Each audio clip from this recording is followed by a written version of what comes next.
Madam so Thandel movie అయితే రాబోతుంది కదా, దానిపైన మీ ఎక్స్పెక్టేషన్స్ ఏంటి అసలు? భారీ ఎపిసోడ్ అయితే బాగుంటది మేడం. మూవీ అయితే బాగుంటది, సాంగ్స్ అయితే బాగుంది, వినడానికి లవ్ స్టోరీ అనేది చాలా లాస్ట్ టైం చూసుకున్నట్టయితే ఇదే కాంబినేషన్ లో లవ్ స్టోరీ సినిమా వచ్చింది, అది చాలా హిట్ అయింది, అందరికీ తెలిసిందే.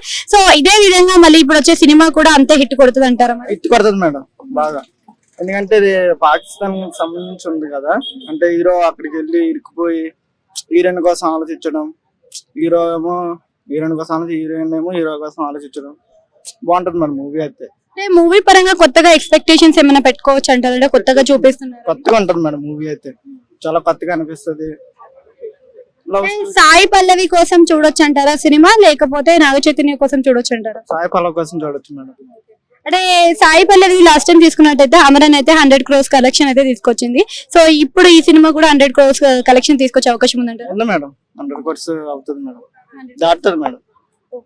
సో ఇప్పటికే 2 సాంగ్స్ రిలీజ్ అయ్యాయి కదా, ఆ సాంగ్స్ లలో మీకు ఏ సాంగ్ నచ్చింది? హైలేస్ అయినా లేకపోతే బుజ్జి తల్లి? బుజ్జి తల్లి మేడం. ఎందుకు బుజ్జి తల్లి? అంటే బాగుంది కదా, లవ్ స్టోరీ కదా మేడం. అంటే మీ లైఫ్ లో కూడా బుజ్జి తల్లి ఉందా? అది ఉంటే ఇక్కడికి ఎందుకు వస్తాం మేడం? బుజ్జి తల్లి లేకే కదా ఇటు సైడ్ వస్తా. నాగ చైతన్యకి ఫేమ్ అయితే ఈ మధ్య కాలంలో అన్ని హిట్స్, అన్ని ఫ్లాప్స్ పడడం వల్ల, హిట్స్ ఏవి లేకపోవడం వల్ల ఫేమ్ అంతా పోయిందని అంటున్నారు. మరి ఈ సినిమాతో ఫేమ్ వచ్చే అవకాశం ఉందంటారు? వస్తుంది మేడం, ఫేమ్ వస్తుంది మేడం. ఎంత వరకు గ్రాస్ కలెక్షన్ చేయొచ్చు సినిమా?